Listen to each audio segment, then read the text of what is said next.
கிறிஸ்துவுக்குள் பிரியமானவர்களே, கர்த்தரும் இரட்சகருமாய் இயேசு கிறிஸ்துவின் ஈடு நாமத்தினாலே உங்கள் யாவருக்கும் என் அன்பின் வாழ்த்துக்களை தெரிவித்துள்ளேன். தேவன் அருளிய அப்பம் பிரேயர் மினிஸ்ட்ரி சேனல் மூலியமாக உங்களோடு சந்திப்பதில் மிகுந்த மகிழ்ச்சிகிறேன். தினம்தோறும் இரவு நேரத்திலே பரிசுத்த வேதாந்தத்தின் ஒரு பகுதி நாம் தியானித்து நம்முடைய குடும்ப பாதுகாப்பிற்காக நாம் ஜெபித்திருக்கிறோம். தூங்கும் முன்பாக கேளுங்கள். எரேமியா 2ஆம் அதிகாரம் 13ஆம் வசனத்திலே, என் ஜனங்கள் 2 தீமைகளை செய்தார்கள். ஜீவ தண்ணீர் ஊற்றாகிய என்னை விட்டுவிட்டார்கள். தண்ணீர் நிற்காத தொட்டிகளாகிய வெடிப்புள்ள தொட்டிகளை தங்களுக்கு வெட்டி கொண்டார்கள். ஹல்லேலூயா. கிறிஸ்துவுக்குள் பிரியமானவர்களே, ஒரு குடும்பம் கர்த்தரை விட்டு தள்ளி போகும்போது அவனுடைய வாழ்க்கையிலே ஆசீர்வாதம் இருக்காது. இயேசு இல்லாத வீட்டில் ஆசீர்வாதம் இருக்காது. தண்ணீர் நிற்காத தொட்டிகளாகிய வெடிப்புள்ள தொட்டிகளை தங்களுக்கு வெட்டி கொண்டார்கள். எப்படி நம்ம வீட்டுல தண்ணி டேங்கு இல்ல தண்ணி தொட்டி, வீட்டுல ட்ரம்மு அப்படி சொல்லி நம்ம நிறைய சொல்லுவோம். ஏன்னா நான் சின்ன வயசுல இருந்து உள்ள காரியங்களை சொல்லிட்டு இருக்கேன். வீட்டுல தொட்டில ஒரு சின்ன டேமேஜ் இருந்துச்சு அப்படின்னா முதல்ல அதுக்குள்ள ஆளை கூட்டு நம்ம முதல்ல இந்த தொட்டியை அடைப்போம். தொட்டியை அடைச்சா மட்டும்தான் தொட்டிகள் உள்ள தண்ணி அதுல இருக்கும். தொட்டியில சின்னோண்டு ஒரு ஓட்டை இருந்துச்சு, ஒரு கேப் இருந்துச்சு அப்படின்னா போதும், ஒரு டேங்க் தண்ணி அப்படியே அது ஃபுல்லா வெளியே போயிடும். இல்லைன்னா பில்டிங் ஃபுல்லா எல்லாம் தண்ணியா வடிஞ்சிட்டு இருக்கும். அந்த லீக்கேஜ் உடனே நம்ம பேக் பண்ணணும். ஒரு குடும்பம் ஆசீர்வாதமா இருக்கணும் அப்படின்னா ஒரு சின்ன ஒரு ஓட்டை கூட இருக்கக்கூடாது. பிசாசு வர்றதுக்கு ஒரு சின்ன ஒரு சின்ன கேப் இருந்தா போதும், ரொம்பலாம் வேண்டாம். 24 மணி நேரம் வாழ்க்கையிலே நான் நல்ல பைபிள் வாசிப்பேன், நல்ல ஜெபம் பண்ணுவேன், ஆனா அப்பப்போ கொஞ்சம் பொய் மட்டும் சொல்லிக்கிடுவேன் அப்படின்னா பிசாசு அது மூலியமா உள்ள வந்துட்டு போயிடும். கேட்டா மனைவிக்கு பயந்து நான் போய் சொல்லிட்டேன், எங்க அம்மா அப்பாவுக்கு பயந்து நான் போய் சொல்லிட்டேன், சில நேரத்துல தப்பிக்கிறதுக்காக நான் போய் சொல்லிட்டேன் அப்படிம்பாங்க. ஒரு நாளைக்கு ஒரு பொய் சொன்னா 365 நாளைக்கு 365 பொய்யாச்சு. அப்போ ஒரு பெரிய லிஸ்ட் வந்தது இல்ல. சில குடும்பத்துல பொய் பேசினா அது அவங்களுக்கு தப்பாவே தெரியாது. ஆனா கையில பைபிள் எடுத்து வாசித்து பார்த்ததுல பொய் பேசினால் 2ஆம் மரணமாய் அக்கினி கடல் சொல்லி போட்டு.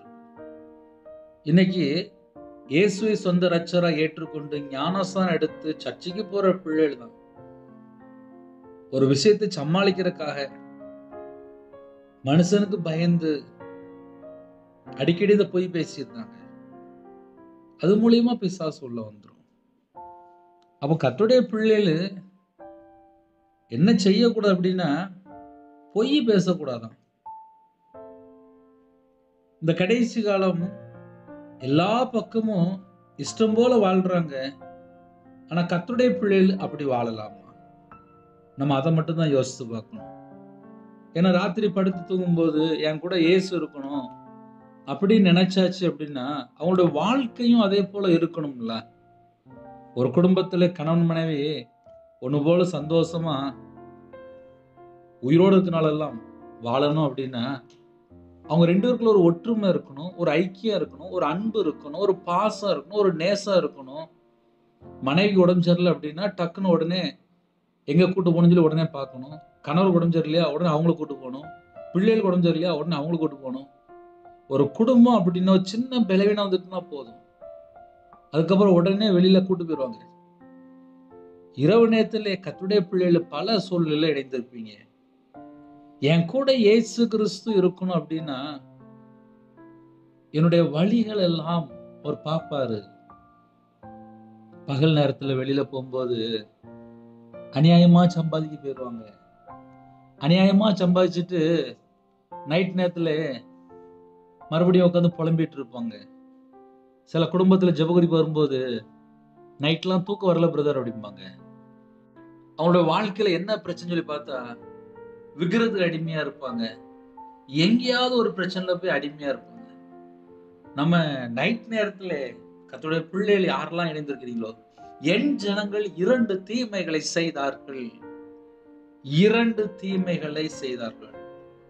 ஜீவ தண்ணீர் ஊற்றாகிய என்னை விட்டு விட்டார்கள்.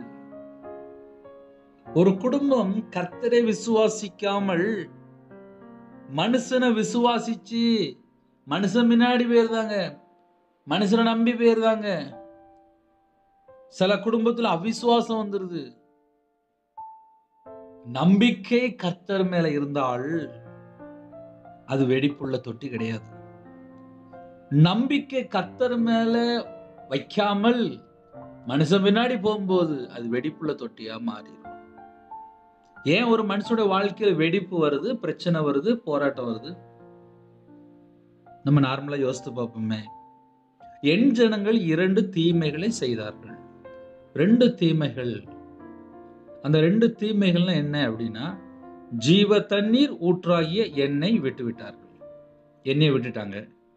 அடுத்தாப்புல தண்ணீர் நிற்காத தொட்டிகளாகிய வெடிப்புள்ள தொட்டிகளை தங்களுக்கு வெட்டி கொண்டார்கள். ஒரு குடும்பம் ஆசீர்வாதமா இருக்கணும் அப்படின்னா முதல்ல அந்த வீட்டுக்கு என்ன வேணும்னா தண்ணி வேணும். ஒரு கிராமமா இருக்கலாம், ஒரு பட்டணமா இருக்கலாம், ஒரு தேசமா இருக்கலாம், எந்த ஊர்னாலும் இருக்கலாம். அந்த ஊர்ல முதல்ல தண்ணி இருக்கும். தண்ணி இருக்கிற இடத்துல தான் நம்ம இருக்க முடியும். இப்ப நாங்க சின்ன வயசுல வீட்டுல வெளியில தான் தண்ணி வரும். தண்ணி அப்படிம்பாங்க, கவர்மெண்ட் தண்ணி. அந்த தண்ணி எடுக்கிறதுக்கு வெளியில புறப்பட்டு போகணும். ஒரு 2 நாள் 1 வாரம் தண்ணி வரல அப்படின்னா உடனே பக்கத்துல எங்கேயோ போய் தண்ணி எடுக்க சொல்லுவாங்க. உடனே அங்க கிளம்பி போகணும். ஒரு ஊர்ல தண்ணியே இல்லை அப்படின்னா வீடை காலி பண்ணிடுவாங்க. கேட்டா அந்த வீட்டுல தண்ணி இல்லப்பா அப்படின்னு, நாங்க வீடை காலி பண்ணிட்டோம் அப்படிம்பாங்க. ஏன்னா நாங்க நிறைய வீடு மாறிக்கிட்டே இருப்போம். வாடகை வீட்டுல இருக்கும்போது தண்ணி இல்லைன்னா உடனே அடுத்த வீடு, அவ்வளவுதான், முடிஞ்சு போச்சு. அப்ப என்ன அர்த்தம் அப்படின்னா, ஒரு வீட்டுல தண்ணி இருக்கணும். நைட்டு இப்ப நீங்க எல்லாரும் வீட்டுல இருக்கிறீங்க. நைட்டு யாரெல்லாம் வீட்டுல இருக்கிறீங்களோ வீட்டுல தண்ணி இருக்கணும்.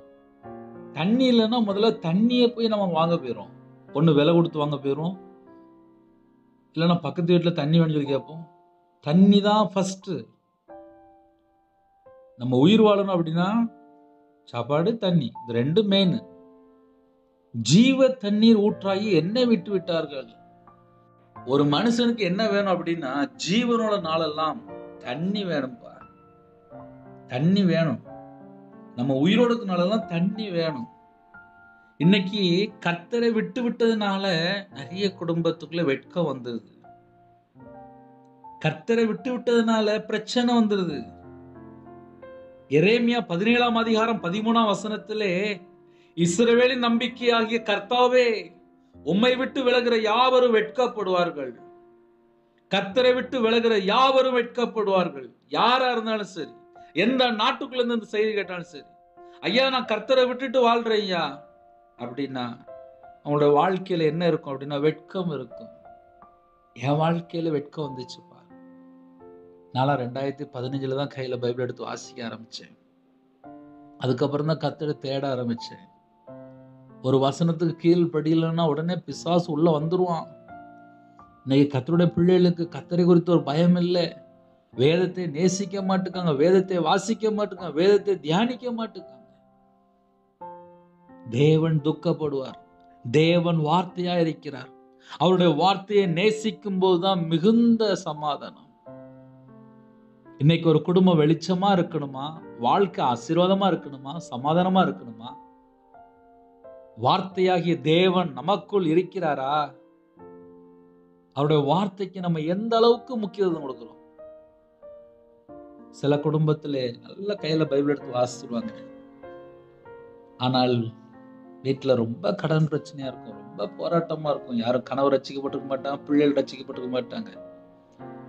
பிள்ளைகளை சமாளிக்கிறதுக்கா போய் பேசுவாங்க, கணவரை சமாளிக்கிறதுக்கா போய் பேசுவாங்க, எந்த பக்கம்னாலும் போய் பேசிவிடுவாங்க. அப்புறம் இயேசுவே நீ மன்னியும் மன்னியும் மன்னியும் சொல்லி புலம்பிட்டு இருப்பாங்க. ஒரு மனுஷோட வாழ்க்கையில எந்த அளவுக்கு உண்மையா இருக்கிறாங்களோ அந்த அளவுக்கு ஆசீர்வாதம், பரிபூர்ணமான ஆசீர்வாதம் வேணுமா? நான் தேவனுக்கு முன்பாக எப்படி இருக்கிறேன் தேவன் பார்ப்பாரு.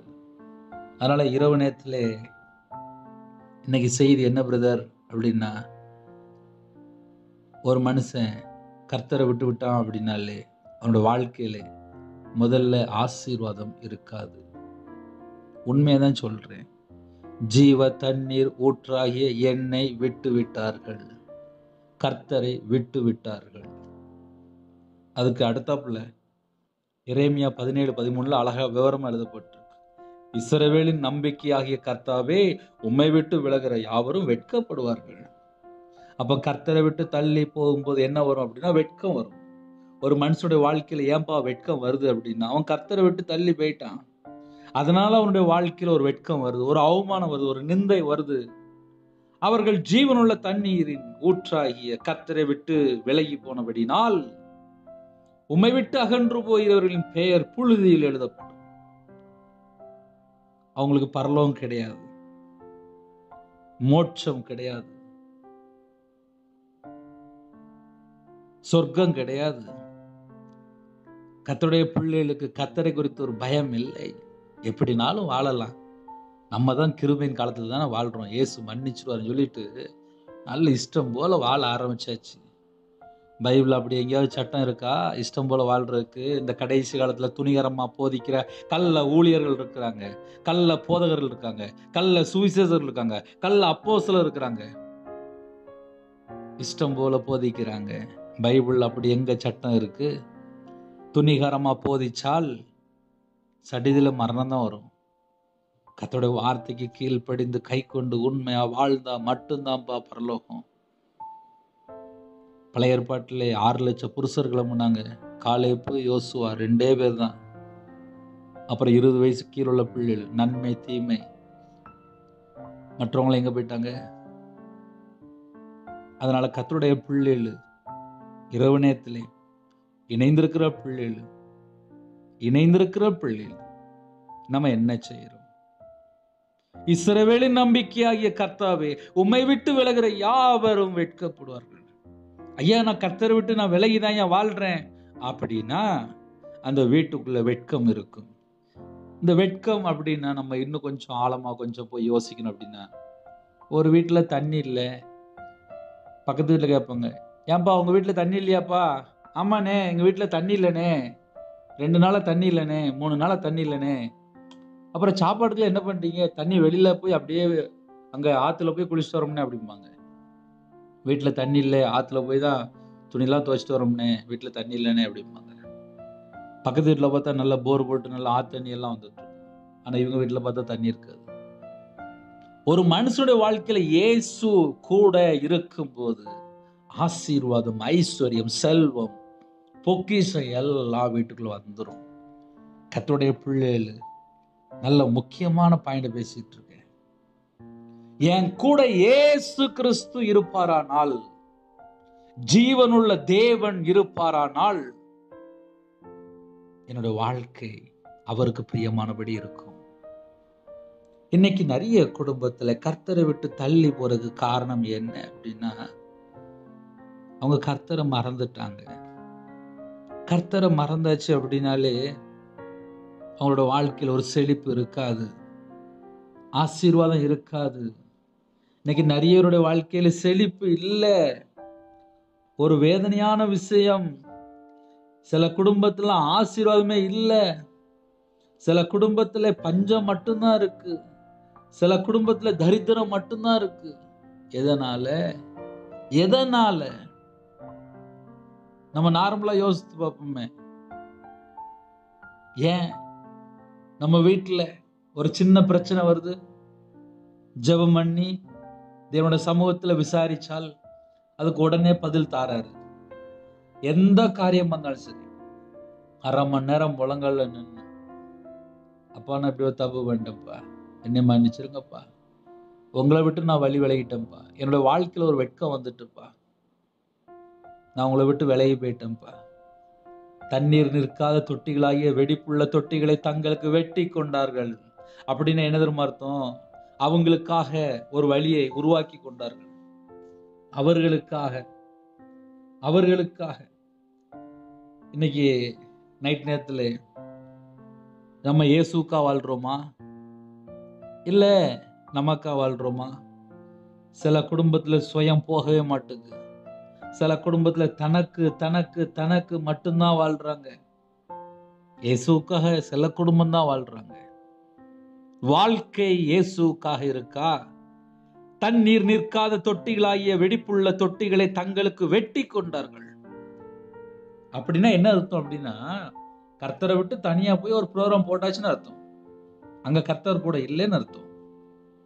நிறைய பேருடைய வாழ்க்கையில் இதுதான் பிரச்சனை.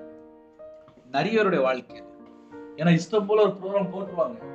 அந்த ப்ரோக்ராம் தேவனுக்கு பிரியமா அப்படின்னு கேட்டா தெரியாது. ஏன்னா இவங்க ஒரு ப்ரோக்ராம் போட்டு போயிட்டு இருப்பாங்க.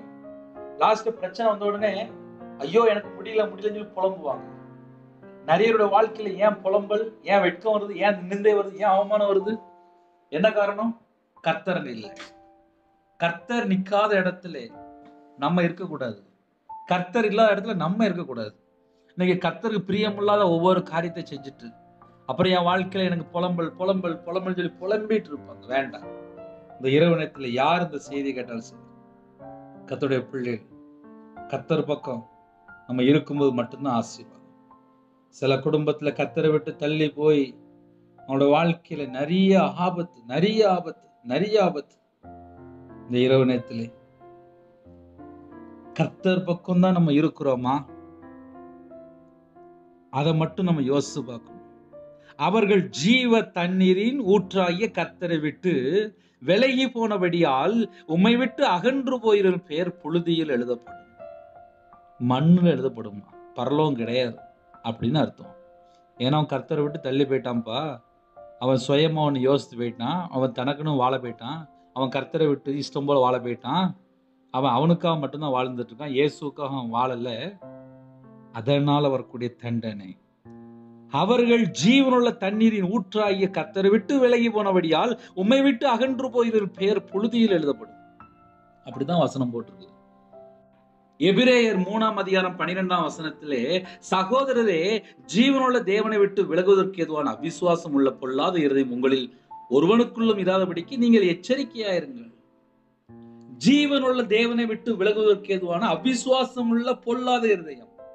அவிசுவாசம் உள்ள ஒரு பொல்லாத இருதயம் இருக்குமானால் ஆசீர்வாதம் இருக்காது.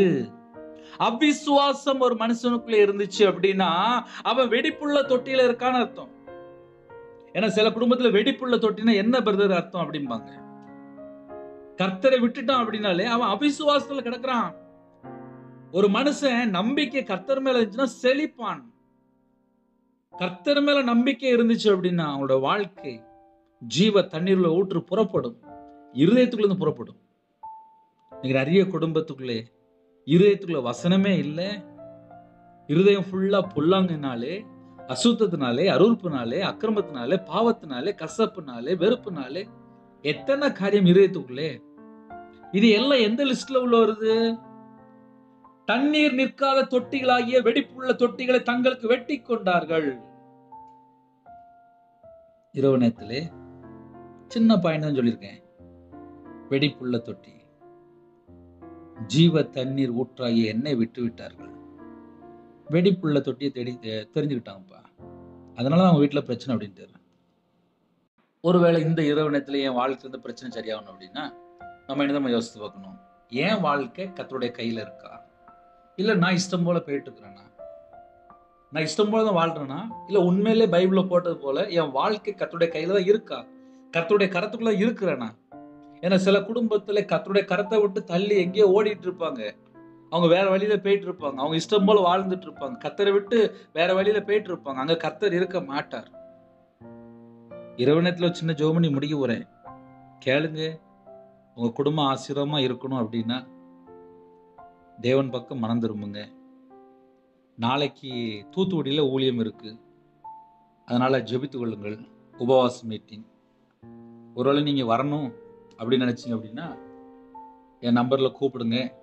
போஸ்ட்ல போட்டிருக்கேன், அதை பார்த்துக்கோங்க. அதிகாலையில் ஜெபிக்கும் போது எனக்காக ஜெபித்துக் கொள்ளுங்கள். ஊழியம் இருக்கு. உபவாச மீட்டிங்ல செய்தி கொடுக்கணும், அதுக்காக ஜெபித்துக் கொள்ளுங்கள். ஊழியத்துக்காக ஜெபித்துக் கொள்ளுங்க. திருநெல்வேலி பட்டணத்துல இருக்கேன். நாங்கள் இருக்கிற இடத்துல இன்னும் சர்ச்சு கட்டல. எனக்காக ஜெபித்துக் கொள்ளுங்கள். கடைசி காலத்தில் வாழ்ந்தா கத்தருக்கா வாழ்வோம், செத்தா பரலோகத்துக்கு போகணும். 2 வார்த்தை தான். இந்த பூமியில் வாழும்போது கத்தருக்கா வாழ்வோம், செத்தா பரலோகத்துக்கு போகணும். இதெல்லாம் விட்டுட்டு இங்கே சொத்து சேர்க்கணும், இங்கே நல்லா பணம் சம்பாதிக்கணும் அப்படின்னா அவன் கத்தரை விட்டு வேற எங்கேயோ போயிட்டுருக்கான்னு அர்த்தம். ஏன்னா நிறைய குடும்பத்தில் பணம் பணம் பணம், இல்லை நகை, இல்லை சொத்து, எதையாவது மைண்டில் போட்டு யோசிச்சுக்கிட்டே இருப்பாங்க. தண்ணீர் நிற்காத தொட்டிகளாகிய வெடிப்புள்ள தொட்டிகளை தங்களுக்கு வெட்டி கொண்டார்கள். இயேசுவை விட்டுட்டு எங்க போனாலும் ஆபத்து தான். ஏன்னா அங்க கர்த்தர் கூட இருக்க மாட்டார். வெடிப்புள்ள தொட்டி அப்படின்னா 10 லட்ச ரூபா வருதுன்னா காணாம போயிடும், 10 நிமிஷத்துல காணாம போயிடும். கேட்டா சொந்தக்காரன் வாங்கினா அந்த கம்பெனி கொடுத்தேன், எனக்கு ஒரு ஜபகுறிப்பு வந்துச்சு, 1 கோடி ரூபா தெரிஞ்சவங்கள்ட்ட கொடுத்தாங்க, கிட்டத்தட்ட 5 வருஷம் 7 வருஷம் ஆக போகுது, இன்னும் வரமாட்டுக்கு. 1 கோடி ரூபா சொந்தக்காரன் நம்பி கொடுத்தாங்க, வரமாட்டுக்கு. இப்போ வயசு பார்த்தா 60 65 வயசு ஆகுது, நிம்மதி இல்லை. என்னன்னு கேட்டா சொந்தக்காரன் நம்பி 1 கோடி ரூபா கொடுத்தேன், தரமாட்டுக்காங்க.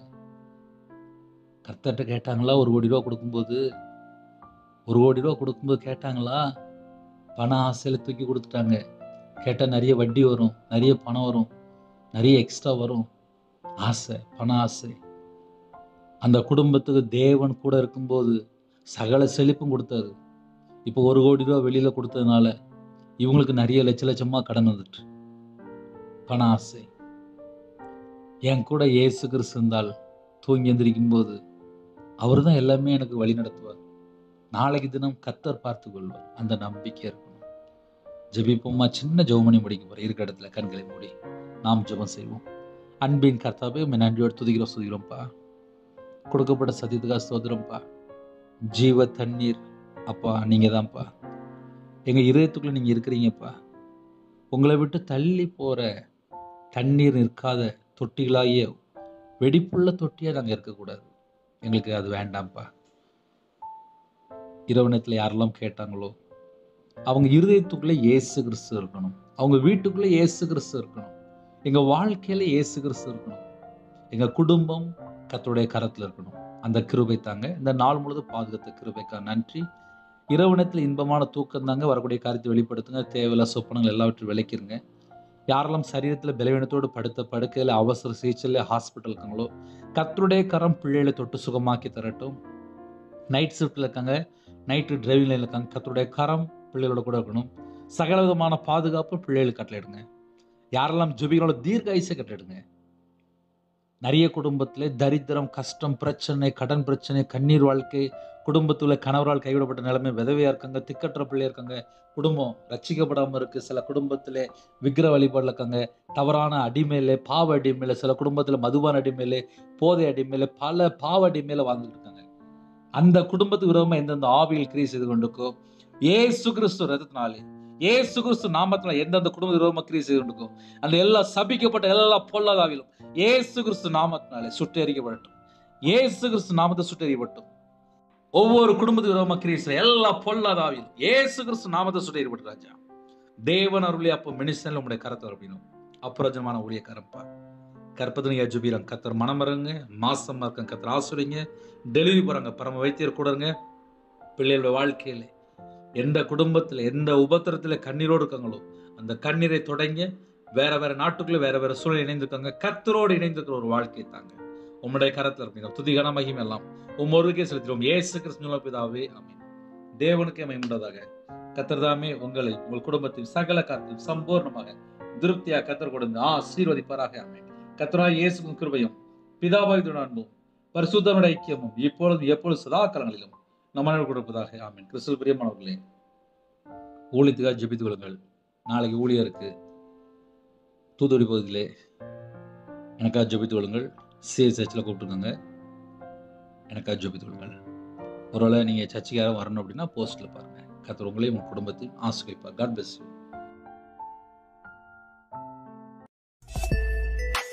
Thanks for watching. Please subscribe our channel. Click the like and share. Click the bell. God bless you.